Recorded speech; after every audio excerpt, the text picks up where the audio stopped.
guru-guru kita, para pendahulu kita yang memperjuangkan Musalla al-Muhajirin ini. Kita doakan anak cucu keturunan kita semoga semua dijadikan salih salihah, keluarga kita sakinah mawaddah warahmah, rezeki halal dan barakah. Kita doakan yang sakit, mungkin keluarga kita, jamaah kita atau warga yang tinggal di perumahan pilihan ini, semuanya yang sakit semoga diangkat penyakitnya, diganti dengan kesehatan, sehat afiat. Ala-hadiniyah wa nafaqatin Nabi Mustafa Muhammadin sallallahu alaihi wasallam, khususan fi hadzal kitab bi barakatil Fatihah. A'udzu billahi minasy syaithanir rajim. Bismillahirrahmanirrahim.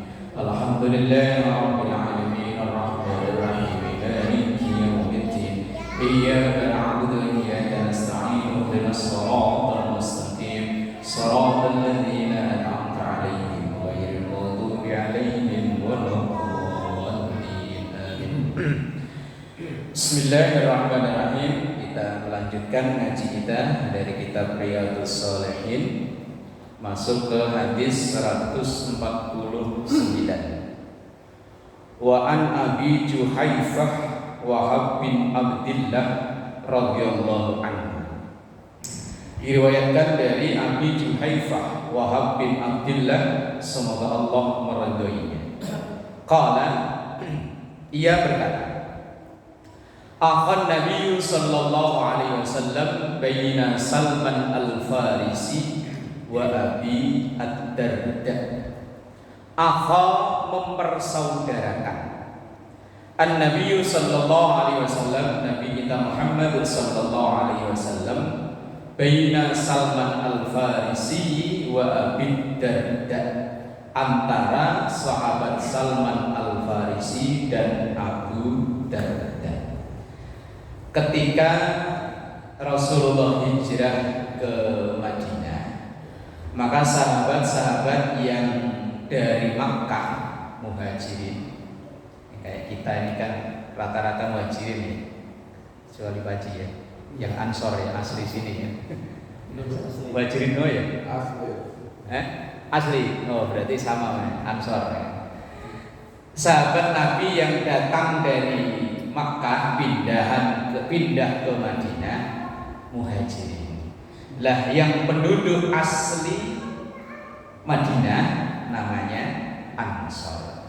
Lah setiap sahabat yang datang itu kemudian dipersaudarakan, artinya diposisikan seperti saudara, bukan kok disaudarakan langsung berubah nasab, tidak. Karena dalam Islam itu justru malah tidak diperbolehkan mengaku nasab yang bukan nasabnya, atau sebaliknya tidak mengakui nasab yang memang asli nasabnya. Maka dalam Islam anak angkat, adopsi itu tetap harus dibinkan ke orang tua kandungnya. Cuma budaya di kita kadang ketika adopsi anak yang mulai dari bayi itu kadang malah ada kesan menghilangkan jejak. Banyak kasus terjadi seperti itu. Terkesan biasanya malah menghilangkan jejak orang tua aslinya. Apalagi mungkin yang orang tua aslinya itu dalam tanda kutip ya kurang bagus, dalam tanda kutip, entah ekonominya, entah yang lainnya, kemudian diadopsi oleh orang yang dalam tanda kutip lebih bagus, terkadang malah menghilangkan jejaknya. Ini dalam Islam nggak boleh. Tetap kalau dia anak angkat, ya distatuskan sebagai anak angkat ketika ada hal-hal tertentu yang membutuhkan orang tua kandungnya, ya tetap ketika menikah, ya tetap yang menjadi wali adalah orang tua kandungnya. Nah, kadang kalau adopsi lebih aman laki-laki ya. Kan laki-laki nggak butuh wali nanti ketika nikah. Lah ketika adopsi anak perempuan, ketika nanti menikah kan butuh wali. Lah kan harus bapak angkatnya menginformasikan, memberitahukan ke anak tersebut bahwa ini bukan anak kandung dan walinya wajib yang atau yang berhak untuk menikahkan. Bapak angkat selamanya nggak bisa merubah status untuk bisa menjadi wali. Ini yang kadang repot kalau anak angkat dan ditutup-tutupi. Nah ini malah bahaya, ditutup-tutupi itu yang bahaya. Lah Rasulullah itu mempersaudarakan hanya menstatuskan sebagai seperti saudara, saling membantu, saling melengkapi. Bahkan dalam riwayat itu, kalau zaman sekarang kayaknya malah mungkin dianggap konyol. Ada seorang sahabat yang kan biasa kan budaya di Arab saat itu laki-laki punya istri lebih dari satu, itu kan biasa. Lah ada sahabat Ansor yang punya istri 4. Ketika Muhajirin datang, justru istrinya itu ditawarkan. Misalnya Pak Haji ini nawarin ke Pak Wasto, Pak Wasto kan kamu istri kamu tinggal di sono nikah, ini saya punya 4, pilih yang 2. Nanti kalau kamu pilih yang 2 saya ceraikan, udah nikahin setelah masa iddahnya habis. Lah kalau sekarang itu terjadi kan kayaknya konyol Pak ya. Lah ya misalnya bapak pindah entah dari Priuk dari mana, istrinya nggak mau diajak pindah, lah kemudian cerai tinggal di sono, begitu kesini kan jomblo. Nah yang orang warga asli sini, dah tuh bini saya 4, tuh yang 2 pilih dah. Kalau kamu cocok, dah nanti saya ceraiin, nanti begitu masa iddah habis nikahin dah. Itu dulu pernah terjadi seperti itu. Kalau sekarang ya dianggap konyol ya. Lah iya kan sampai segitunya loh. Ansor itu kan penolong, dan penolongnya nggak tanggung-tanggung, sampai yang nggak punya istri aja ditawarin istri, yang nggak punya kerjaan, nggak punya tempat tinggal, itu yang terjadi pada saat itu. Lah Rasul Shallallahu Alaihi Wasallam saat itu mensaudarakan antara Salman Al Farisi dengan Abu Darda. Fazara Salman Abu Darda, dan satu hari Zaro itu berziarah, berkunjung. Salman datang ke rumahnya Abu Darda. Faro'a Ummat Darda mutabadzalatan. Salman ini ketika datang ke rumah Abu Darda melihat Ummat Darda, berarti Ibu Darda. Kalau di sini ya kalau suaminya Wasto ya Ibu Wasto kan gitu ya. Lah kalau di Arab yo Abu Darda nama suaminya, istrinya yo Ummi Darda. Fara'a Ummat Darda mutabazzalatan, kemudian Salman Al-Farisi ini ngelihat istrinya Abu Darda itu mutabazzalatan. Mutabazzalatan itu kalau orang Jawa awut-awutan. Enggak dandan wis pokoknya apa ya? Pakai daster yang sebelah sobek, kadang yo pakai peniti. Habis masak, habis sopo enggak wis pokoknya awut-awutan lah. Semrawut. Dandanannya semrawut wis kayak malampir apa mbah ngono ya, rambut adul-adulan wis enggak dandan lah sama sekali. Faqala, kemudian Salman ini bertanya, "Masa'nuki, masya'nuki?" Ummi Darda, "Lo kamu kayak gini lo gimana? Kamu ini kan punya suami, lo mbok yo dandan yang tak pantes gitu loh. Lah ini kok awut-awutan, berantakan enggak karuan kayak begini." Pakai daster, udah sobek-sobek, pakai peniti, pakai koyok kanan kiri. Wes meriatnya itu belas enggak apa ya, enggak resep lah. Qalat, kemudian Ummi Darda ini menjawab, "Akhuka Abu Darda laisa lahu hajatun fid dunya." Akhuka, saudaramu Abu Darda, Salman, saudaramu yang dipersaudarakan Rasul Abu Darda itu ya suamiku, kata Ummi Darda, laisa lahu hajatun fid dunya, udah enggak butuh beginian. Berarti udah enggak Noel bininya lah, ngapain dandan gitu loh maksudnya. Saya itu udah enggak dianggap sebagai istri, dianggurin. Lah ngapain saya dandan, wong dandan juga nganggur. Nah iya, kalau apa namanya? Ditowel-towel masih saya cakep-cakepin lah, enggak sama sekali kok dianggurin. Lah biasanya ini laisa lahu hajatun fid dunya, udah enggak butuh kesenangan dunia ya termasuk dengan istrinya itu. Faja'a Abu Darda fasana'a lahu ta'aman. Lah tadi kan ketika ngobrol itu kan Abu Darda enggak ada. Kemudian faja'a Abu Darda, enggak lama Abu Darda datang. Fasana'a lahu ta'aman, kemudian Abu Darda itu membuat makanan yang disuguhkan untuk Salman Al-Farisi. Faqala lahu, kemudian kata Abu Darda, "Qul." Kalau bahasa kita, ini tuan rumah Abu Darda membuat makanan, ya mungkin goreng pisang, apa bikin kopi, apa-apalah disuguhin ke Salman. Kemudian kata Abu Darda, "Qul fa inni shaimun." Salman, makan, saya puasa. Qala, kemudian Salman menjawab, "Ma ana biakilin hatta taqula fa'akal." Kata Salman, "Mas Darda, mungkin kalau ini, saya enggak akan makan makanan yang kamu buat ini sebelum engkau juga makan." Fa'akala, maka kemudian Abu Darda makan. Baru Salman Al-Farisi mau. Ini menunjukkan seandainya kita lagi puasa sunnah, bukan wajib loh ya, puasa sunnah.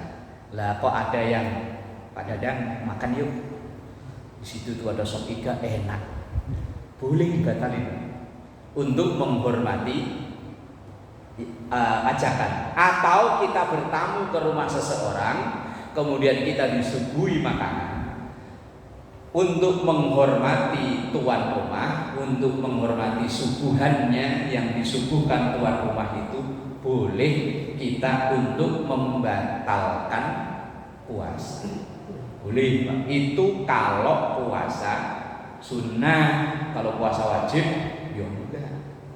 Nah ini berdasarkan riwayat ini, Abu Darda yang membuat makanan sebagai tuan rumah untuk Salman ngomong, "Saya nggak akan makan sebelum makanan ini kamu juga ikut makan." Fa'akala, kemudian Abu Darda ikut makan. Berarti kan dia membatalkan puasanya. Yang dimaksud ini puasa sunnah, bukan puasa wajib. Kemudian falamma kana al-lailu dhahaba Abu Darda. Kemudian ketika malam datang, nah Salman ini yang berkunjungnya sampai nginep.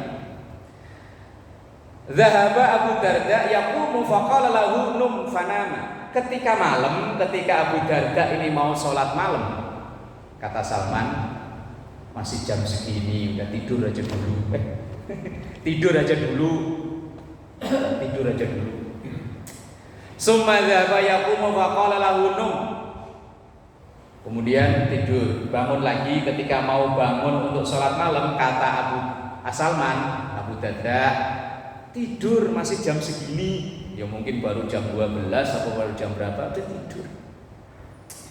Kemudian falamma kana min akhiril lail, ketika sudah masuk akhir malam, berarti ya mungkin udah sekitar jam 3 atau setengah 4. Qala Salman, kemudian Salman ngomong, "Kum, bangun, al-an, sekarang." Fasolaya jami'an, kemudian dua-duanya antara Salman dan Abu Darda sholat. Berarti siangnya Abu Darda puasa, disuruh buka puasa sama Salman. Malamnya mau sholat malam sama Salman, jangan sholat dulu, tidur dulu. Sampai 2 kali tidur. Kemudian ketika bangun mau sholat sama Abu Darda, jangan sholat dulu, tidur lagi aja, masih jam segini bahasa kita. Nah ketika udah masuk akhir malam, ya mungkin jam 3 atau jam 4, akhirnya malah Salman yang bangunin Abu Darda, bangun-bangun. Akhirnya mereka berdua sholat. Faqala lahu Salman, kemudian setelah selesai sholat, Salman nasihati Abu Darda. Nasihatnya begini, inna li rabbika 'alaika haqqan. Abu Darda, untuk Tuhanmu, untuk Allah juga ada haknya. Wa inna li nafsika 'alaika haqqan. Untuk dirimu pribadi juga ada haknya. Wali ahlika, dan untuk keluargamu, istrimu, anakmu, 'alaika haqqan, juga ada haknya. Fa'ati kulladzi haqqahu, maka masing-masing haknya itu ya tunaikan. Ini nasihatnya Salman. Dan memang Abu Darda ini kalau siang selalu puasa sepanjang tahun, kecuali 5 hari yang diharamkan puasa itu: Idul Fitri, Idul Adha, Tasyrik 11, 12, 13. Sepanjang tahun puasa terus. Kalau malam sholat malam aja. Lah ketika Abu Darda main ke rumahnya, lihat istrinya yang kayak begitu awut-awutan itu, nah kemudian Abu Darda dinasihati oleh Salman. Salman, untuk Allah ya ada haknya, untuk dirimu sendiri ya ada haknya, untuk keluargamu ya ada haknya. Artinya kalau memang waktunya ibadah yang langsung pada Allah, sholat ya sholat. Tapi kalau pas haknya dirimu, ya tunaikan. Wong butuh dirimu, fisikmu itu ya butuh makan, jangan puasa terus. Lah istrimu itu juga butuh, ada haknya pula, ya tunaikan. Kamu sebagai suami kalau memang tanpa ada uzur yang dibenarkan, ya masih wajib untuk menafkahi atau menggauli istri. Artinya nasihat Salman ini kepada Abu Darda, ya sesuaikan. Saatnya ibadah ya ibadah, saatnya kerja ya kerja, saatnya istirahat ya istirahat, saatnya puasa ya puasa, saatnya enggak puasa ya enggak puasa. Ya jangan puasa terus, jangan ibadah terus. Istri gauli istri ya ibadah ya. Bahkan dulu kan di hadis yang dulu, wa fi bud'i ahadikum shadaqah, bahwa dalam tubuh istrimu itu ada sodakoh. Nah, sodakoh maksudnya ya gauli istri. Tidur ya itu menunaikan hak, makan ya menunaikan hak. Ketika dinasihati kayak seperti itu, Abu Darda ya sedikit protes, gak terima. Mosok saya ibadah kok dilarang? Mosok saya puasa kok dilarang? Nah, akhirnya gak terima ya ngadu. Tentu ngadu kepada Rasul sallallahu alaihi wasallam. Fa'atan Nabiyya sallallahu alaihi wasallam fa dzakara dzalika lahu. Kemudian Abu Darda datang pada Rasulullah dan menceritakan kejadian yang dialami bersama dengan Salman Al-Farisi itu. Faqala Nabi sallallahu alaihi wasallam, kemudian Rasulullah menjawab, "Shadaqa Salman." Benar itu apa kata Salman, bahwa kita ini yang kita lakukan ini kadang dia memenuhi haknya Allah, kita sholat, puasa. Tapi kadang dia memenuhi hak keluarga dengan istri yang digauli, kita bekerja mencari nafkah, memberi nafkah yang halal. Tapi juga kita harus memenuhi hak diri kita sendiri. Butuh istirahat, tidur, ya butuh makan. Jangan puasa terus, jangan sholat malam terus. Ini nasihatnya Salman kepada Abu Darda. Nah, ketika Abu Darda nggak terima lapor pada Rasulullah, justru yang dibenarkan adalah apa yang disampaikan oleh Salman. Ya, kalau zaman sahabat itu sampai segitu, ya, ibadah itu malah sampai dilarang. Nah, kalau kita sampai disuruh-suruh nawar dulu. Iya. Lah para sahabat itu kan sampai gitu ya, nawarnya itu malah pengen minta tambahan. Kalau kita kan nawarnya minta dikurangi. Nah, kalau sahabat itu mintanya tambah. Padahal di zaman dulu kan ya nggak senyaman, nggak semudah seperti zaman sekarang. Tapi ya makanya Rasul Shallallahu Alaihi Wasallam pernah ditanya bahwa generasi terbaik itu apa? Beliau bilang ya qarni, generasi semasaku. Summal ladzina yalunahum, kemudian generasi sesudahnya. Artinya kemampuan untuk beribadah itu terbaik ya di masa Rasul, kemudian makin menurun. Cucu Rasulullah dari jalur Husain ada yang namanya Imam Ali Zainal Abidin. Itu kalau sholat malam, hampir setiap malam itu bisa mencapai 1000 rakaat. Kita tarawih yang 20 tambah 3 witir aja nawar, pengennya ngebut ya. Ada imam yang baru takbir aja kita kan udah suudon. Kalau imam yang bukan imam langganan kan kalau takbirnya panjang kan kita udah suudon. Dan misal ada imam tarawih kok takbirnya Allahu Akbar. Kita di belakang ya alamat ini mana? Alamat jam 9 juga belum tentu kelar. Padahal bisa jadi takbirnya doang yang panjang, Fatihahnya bisa ngebut. Lah Imam Ali Zainal Abidin itu kita kayaknya nggak mungkin. Yang 20 cenawar kalau bisa ya 8, kalau bisa 8 plus ngebut. Pokoknya tarawih plus witir plus dan lain-lain itu jam 8 kurang seperempat beres. Maunya kita. Rawahul Bukhari, hadis ini diriwayatkan oleh Imam Al-Bukhari. Bismillahirrahmanirrahim, hadis 150. Wa an Abi Muhammad Abdullah bin Amr bin As radhiyallahu anhu. Dari Abu Muhammad, dari bapaknya Muhammad, namanya Abdullah bin Amr. Sahabat ada yang namanya Amr, ada namanya Umar. Punya anak sama-sama namanya Abdullah. Kalau Umar yang jadi khalifah pengganti Abu Bakar, Umar bin Khattab punya anak yang namanya Abdullah. Kalau Amr namanya Amr bin As yang kemudian diangkat menjadi gubernur di Mesir, punya anak juga sama namanya Abdullah. Lah hadis ini yang meriwayatkan adalah Abdullah bin Amr bin As. Karena kadang kita kalau baca hadis itu sering ada Abdullah bin Umar, tapi itu bin Khattab seterusnya. Kalau ini Abdullah bin Amr bin As. Qala ia bercerita, ini Abdullah bin Amr bin As. Amr bin As yang diceritakan almarhum Yazidin MZ. Beliau kalau cerita itu memang enak. Seorang gubernur yang pengen bangun masjid, tetapi di tengah-tengah lahan itu ada rumah seorang Yahudi. Nah, ketika nego harga ganti rugi apa ganti untung? Ganti untung lah ya. Ganti rugi mungkin. Wong udah nego dibayari sampai berkali-kali lipat sudah. Tapi karena nggak deal, akhirnya itu dirubuhin rumah Yahudi.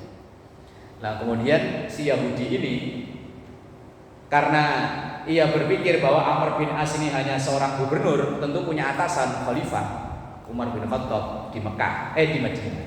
Lah kemudian si Yahudi ini jalan kaki Pak, dari Mesir ke Madinah berapa ratus kilometer ya? Jalan kaki.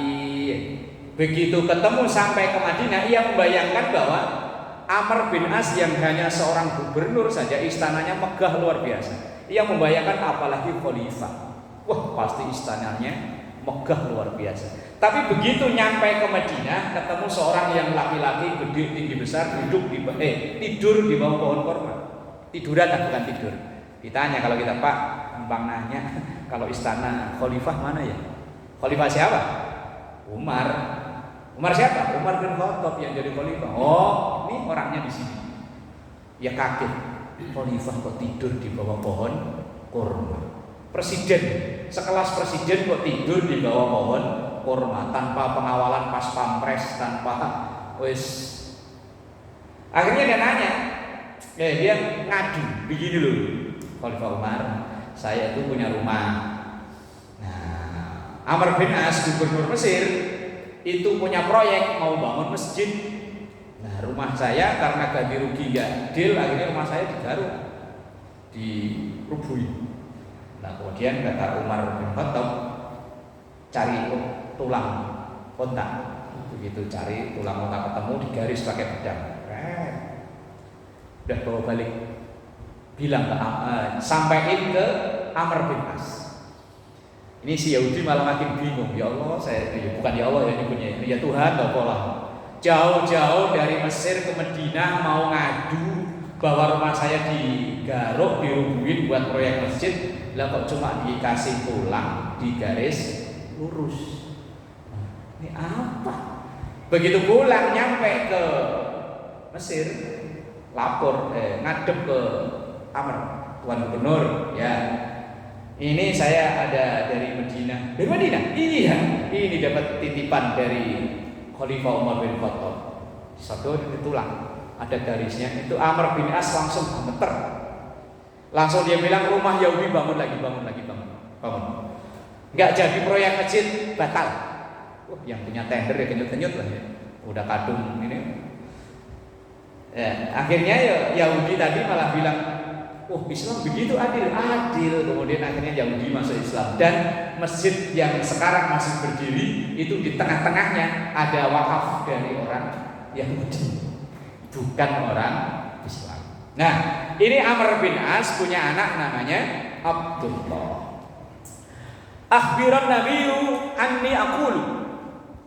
Nah, Abdullah bin Amr bin As ini ngadep pada Rasulullah Sallallahu Alaihi Wasallam. Kemudian ia bilang, wallahi demi Allah, la asumanna nahara wa la aqumanna laila ma ishtu. Ini kata Abdullah bin Amr bin As, wallahi demi Allah, la asumanna, sungguh saya akan berpuasa, minan nahari, sepanjang hari, wala aqumanna, dan saya akan bangun malam alias tahajud, al-laila, di waktu malam, ma ishtu, selama aku hidup. Tuh ikrarnya Abdullah bin Amr bin As, ya Rasul, demi Allah saya akan selalu puasa di siang hari dan akan selalu tahajud di malam hari, ma ishtu, selama saya hidup. Faqala Rasulullah sallallahu alaihi wasallam, anta alladhi taqulu dzalik. Kemudian Rasulullah menjawab, benar, kamu ngomong begitu. Kalau bahasa kita kan, benar nih, kamu ngomong begitu, kamu ikrar kayak begitu, bahwa siang selalu akan puasa, malam akan selalu tahajud. Faqultu lahu, ya benar ya Rasul. Qad qultu bi abi anta wa ummi ya Rasulullah, saya bersumpah demi bapakku, demi ibuku, dan demi engkau ya Rasul, saya akan puasa di siang hari dan selalu sholat malam di malam hari. Qala, kemudian Rasulullah memberikan nasihat, fa innaka la tastati'u dzalik, kamu enggak akan mampu kalau siang selalu puasa, malam selalu tahajud. apalagi kamu masih muda. Kalau yang udah sepuh-sepuh sih mungkin kegiatan keduniaan sudah berkurang, lah kamu ini masih muda. Keinginan keduniaan masih tinggi, ya, masih muda. Kalau siang selalu puasa, malam selalu tahajud, gak bakalan mampu kata Rasul. Fasum, maka puasalah, wa aftir, tapi yo kadang tidak puasa. Kalau mau puasa yo silakan, tapi yo jangan terus-terusan. Wa aftir, kali-kali yo tidak puasa. Wa num, dan tidur. Wakum, ya kemudian baru bangun. Artinya ya malam itu jangan bangun atau untuk ibadah. Yang untuk ibadah aja nggak boleh ya. Oleh Rasulullah dilarang. Untuk ibadah sepanjang malam aja nggak boleh. Apalagi buat main catur, main apa? Ini menjelang Agustusan ini kan banyak kompetisi-kompetisi gitu ya. Gaple, mancing ya, mancing. Lah untuk ibadah karena Rasulullah itu jangan sepanjang malam waktumu kau habiskan untuk itu. Ya sebagian waktu kau gunakan tidur, tapi sebagian ya bangun tidur melulu ya jangan, melek terus ya jangan. Wong ada saatnya untuk tidur, ada saatnya untuk bangun. Lah untuk ibadah aja Rasulullah larang. Roma Irama juga udah larang ya. Begadang jangan begadang. Gimana lanjutannya? Kok malah nggak lupa lagunya? Ingatnya sepotong-sepotong ini, bukan ahli nyanyi ya. Kalau dia ada artinya, begadang boleh saja, ya boleh.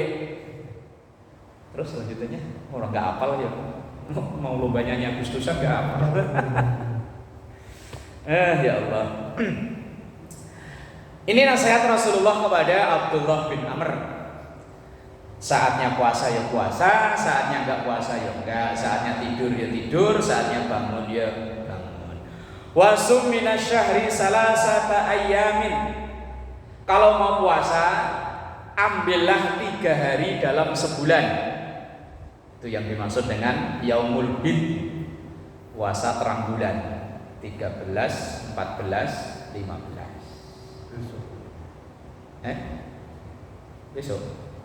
Besok tanggal itu enggak pernah lihat bulan ya. 13 besok.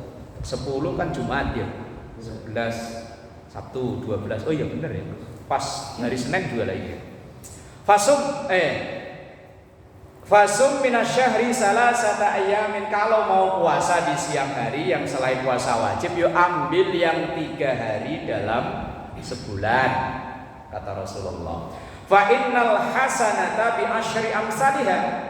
Karena kebaikan itu nilainya 10 kali lipat. Kalau 3 hari dalam sebulan berarti kalau kali 10 ya 30 sama dengan puasa sebulan full walaupun cuma 3 hari. Wa dzalika mislu siyamid dahri. Kalau itu bisa dilakukan 3 hari dalam sebulan sepanjang tahun, nilainya sama saja dengan puasa sepanjang tahun. Kan 3 hari dalam setiap bulan. Kalau kali 10 berarti kan 30 per setiap bulan. Berarti kan sama saja dengan puasa sepanjang tahun. Tapi Abdullah bin Amr bin As ini masih nawar. Tapi nawarnya bukan minta pengurangan, Pak, minta tambahan. Beda sama kita kan. Kalau kita kan kalau bisa minta pengurangan, minta dispensasi. Lah kalau ini malah minta tambahan. Qultu, saya berkata, kata Abdullah bin Amr bin As, inni utiku afdhala min dzalik. Ya Rasul, saya kuat lebih dari itu. Berarti kan minta tambahan. Qala, kemudian Rasulullah menjawab, fasum yauman wa aftir yaumaini. Ya oke, kalau begitu, kalau kamu minta tambahan, sum yauman, puasalah sehari, wa aftir yaumaini, dan tidak puasa 2 hari. Berarti sehari puasa 2 hari enggak, sehari puasa 2 hari enggak. Qultu, masih nawar lagi. Fa inni utiku afdhala min dzalik. Ya Rasul, saya masih kuat lebih dari itu. Masih muda, masih semangatnya masih luar biasa. Qala, kemudian Rasulullah menjawab, fasum yauman wa aftir yauman. Kalau memang masih kuat, sum, yauman, puasa sehari, wa aftir, dan tidak puasa yauman, sehari puasa, sehari enggak, sehari puasa, sehari enggak. Fadzalika siyamu Dawud alaihi salatu wassalam, dan inilah puasa yang dijalani oleh Nabi Dawud alaihi salam. Ya sampai sekarang terkenal dengan puasa Dawud. Sehari puasa, sehari enggak, sehari puasa, sehari enggak. Wa huwa a'dalus siyam, dan ini puasa yang paling cakep kata Rasulullah sallallahu alaihi wasallam. Nah, ini Abdullah bin Amr bin As ini masih ngotot, masih minta tambahan. Fa inni utiku afdhala min dzalik. Ya Rasul, saya masih kuat lebih dari itu. Masih ngotot saja minta tambahan. Faqala Rasulullah sallallahu alaihi wasallam, kemudian Rasulullah sallallahu alaihi wasallam sampaikan, la afdhala min dzalik, tidak ada yang lebih afdol dari itu tadi itu. Sehari puasa, sehari enggak, sehari puasa, sehari enggak. Udah mentok kata Rasulullah. Jangan puasa terus, pokoknya kalau mau puasa ya sehari puasa, sehari enggak, sehari puasa, sehari enggak. Itu yang dijalani oleh Nabi Dawud alaihi salam. Qala wala an akuna qabiltu salasata al-ayyam allati qala Rasulullah sallallahu alaihi wasallam ahabbu ilayya min ahli wa mali. Tapi ya tadi sahabat yang namanya Abdullah bin Amr bin As itu masih ngotot, masih minta, masih menyatakan mampu lebih dari sehari puasa, sehari enggak, sehari puasa, sehari enggak. Lah kemudian dalam riwayat lain, ketika Abdullah bin Amr bin As ini udah sepuh, karena mungkin dulu mudanya kebanyakan puasa yang justru tidak dikehendaki oleh Rasulullah. Fakana Abdullah yaqulu ba'dama kabira ya laitani qabiltu rukhsata Rasulillah sallallahu alaihi wasallam. Ia justru mengatakan, ya ketika saya udah memasuki usia lanjut, beliau katakan ya laitani, duh seandainya dulu saya terima. Ya laita itu kata-kata penyesalan yang enggak mungkin bisa terulang kembali. Itu pakai kata bahasa ya laita. Ya laitani qabiltu rukhsata Rasulillah sallallahu alaihi wasallam. Duh seandainya saya dulu menerima apa yang menjadi keringanan dari Rasulullah. Betapa indahnya. Tapi saya dulunya ngotot. Giliran udah tua begini saya udah gak kuat ngapa-ngapain. Dan yang dilakukan atau yang diajarkan oleh Rasulullah sallallahu alaihi wasallam itu yang terbaik. Nah, ini ada sahabat yang ngotot minta nambah sampai puasa dijalani terus. Tapi ya banyak juga. Orang sekarang ya banyak juga. Apalagi kadang santri itu kadang ada yang jalani namanya puasa dalail. Tapi hanya sekedar paling setahun, 2 tahun. Habis itu ya sudah. Itu biasanya dijalani santri-santri yang otaknya kurang encer. Tapi ya harus ada bimbingan dari guru bahwa porsinya puasa kamu cukup setahun atau 2 tahun. Itu pun kalau dalam keadaan darurat, entah sakit atau apa, ya jangan memaksakan. Wong puasa wajib saja. Kalau memang dalam keadaan darurat kita diperintahkan untuk membatalkan, apalagi ini puasa yang bukan wajib.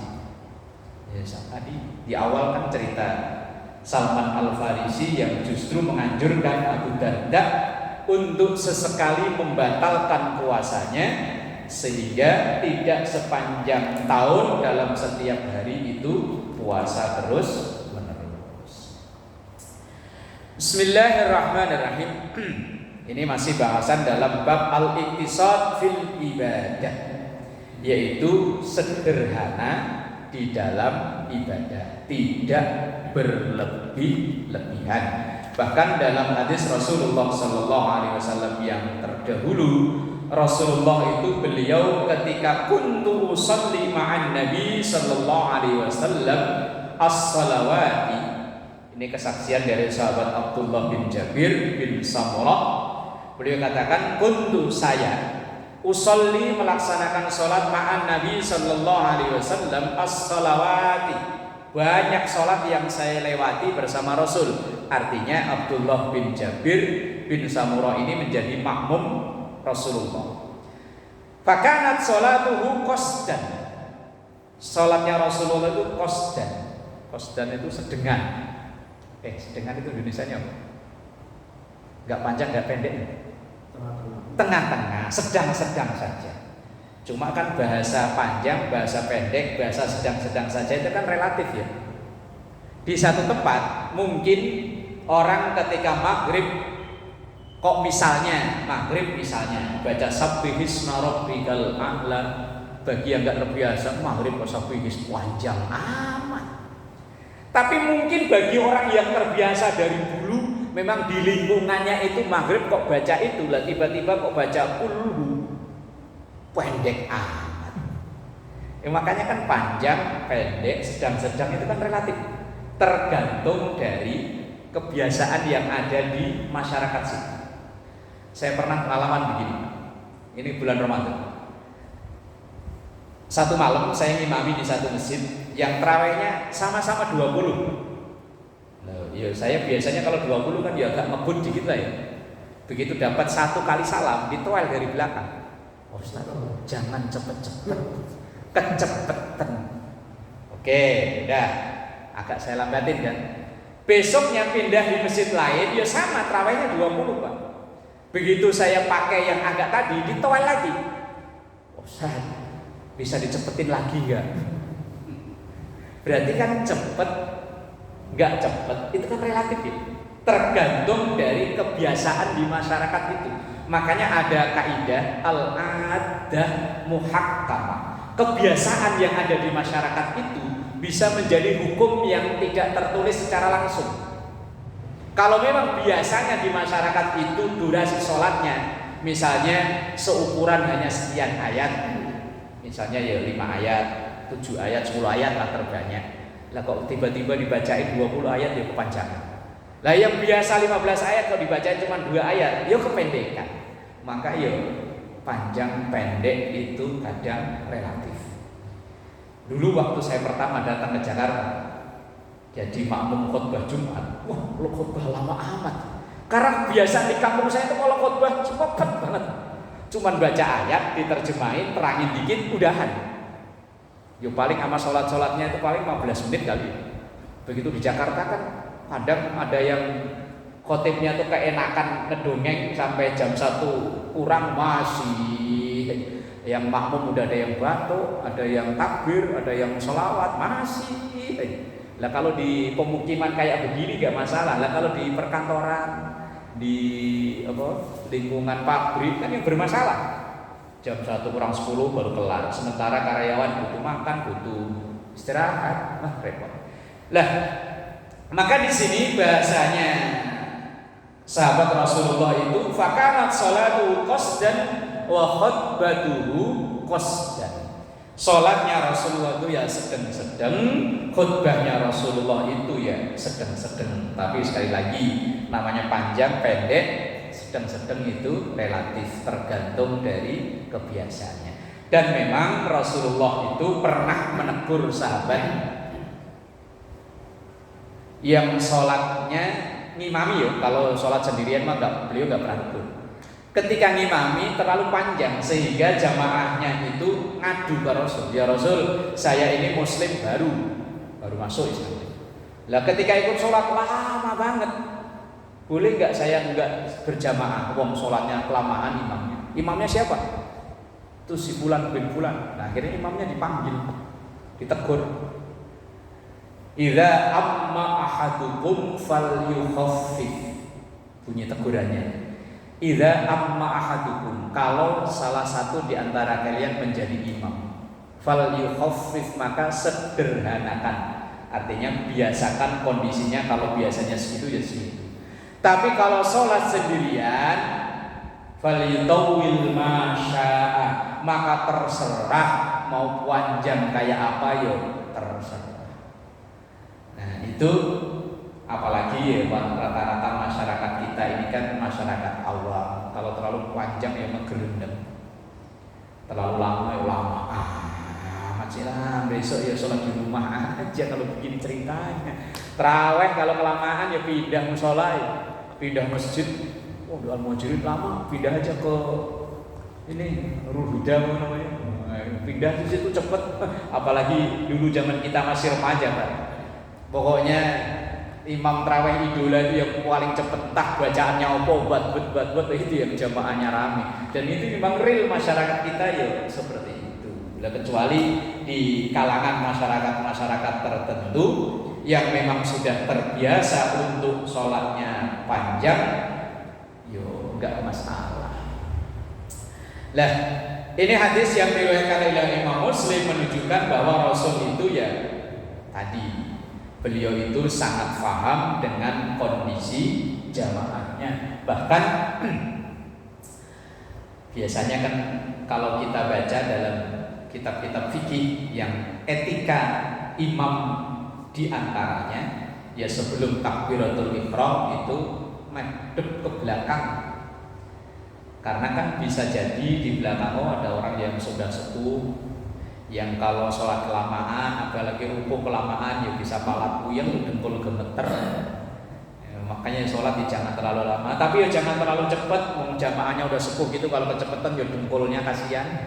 Ya agak disesuaikan. Makanya ya di situ dianjurkan tadi fal yukhaffif, kalau menjadi imam maka sederhanakan bacaan atau sederhanakan sholatnya. Itu yang wajib aja diperintahkan begitu, apalagi yang tidak wajib. Tapi ya tadi al-adah muhakkamah, kebiasaan yang ada di masyarakat itu ya wis sesuatu yang benar sekalipun, tapi kalau nggak terbiasa di masyarakat itu akan timbul permasalahan. Iya, misalnya mentang-mentang dia hafal Ar-Rahman, hafal Al-Waqiah, lah imamin Isya, imamin Maghrib kok Ar-Rahman sesurat habis, Al-Waqiah sesurat habis. Ya enggak salah kalau itu dia di kalangan mungkin di pesantren atau di tempat-tempat tahfidz hafalan Quran ya oke. Lah masyarakat awam dibacain begitu. Ya enggak interupsi udah bagus, interupsi. Udahan lah, repot. Bismillahirrahmanirrahim. Ini hadis yang nomor 150 tentang tadi bahwa Rasul itu melarang memberatkan umatnya ketika beribadah. Bahkan dalam riwayat Rasulullah itu kan tarawih cuma 3 kali. Nah itu yang diikuti masyarakat kita. Makanya tarawih cuma 3 kali, udah besoknya nggak tarawih lagi. Masyarakat kan gitu kan. Tapi kalau melihat sejarah ya memang benar, Rasulullah itu sholatnya terawih yang bersama sahabat lain itu cuma 3 kali.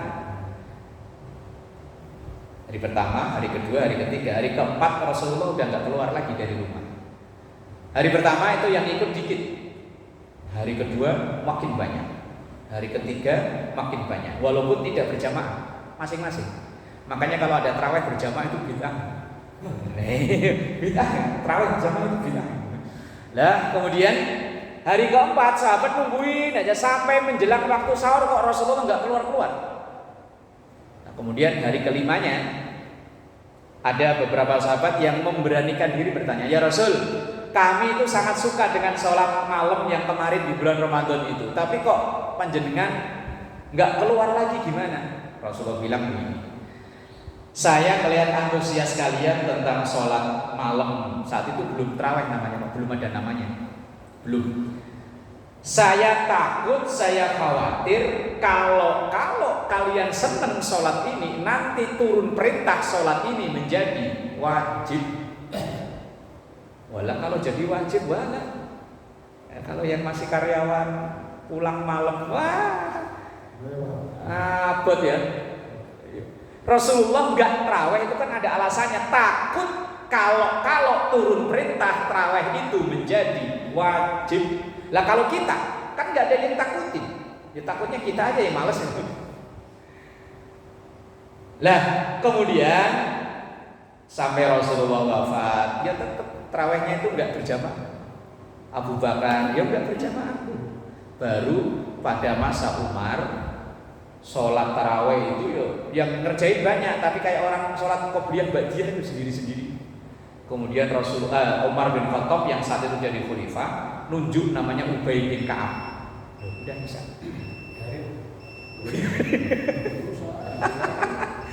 Nunjuk Ubay bin Ka'ab untuk menjadi imam taraweh. Jadi orang yang pertama kali jadi imam taraweh itu namanya Ubay bin Ka'ab, yang nunjuk Umar bin Khattab. Saat itu sahabat pada protes, Umar, kok kamu berani-beraninya? Dulu Rasulullah, Abu Bakar nggak pernah lo nyuruh taraweh berjamaah, kok kamu berani-beraninya? Ini bid'ah dolalah. Tapi Umar bilang apa? Bid'ah yang paling enak ini sholat taraweh berjamaah. Nah, makanya kalau orang yang teriak-teriak bid'ah itu, kalau taraweh kok dia berjamaah, balik kita teriakin itu bid'ah itu. Yang jalanin pertama bukan Nabi, Umar pun beliau hanya jadi makmum, nyuruh orang lain, Ubay bin Ka'ab untuk jadi imam. Nah saat itu Rasulullah nggak taraweh full sebulan, ada kekhawatiran takutnya taraweh itu menjadi wajib. Lah kita ikut-ikutan taraweh cuma 3 hari. 3 hari pertama mah luar biasa ya, sampai sono ya. Oh, itu baca sejarahnya belum kelar itu. Baru baca sejarah Rasul taraweh cuma 3 hari, belum dilanjutin baca sejarahnya, yang bahaya kan begitu. Wallahu a'lam bishawab. Al-Fatihah. A'udzu billahi minasyaitonir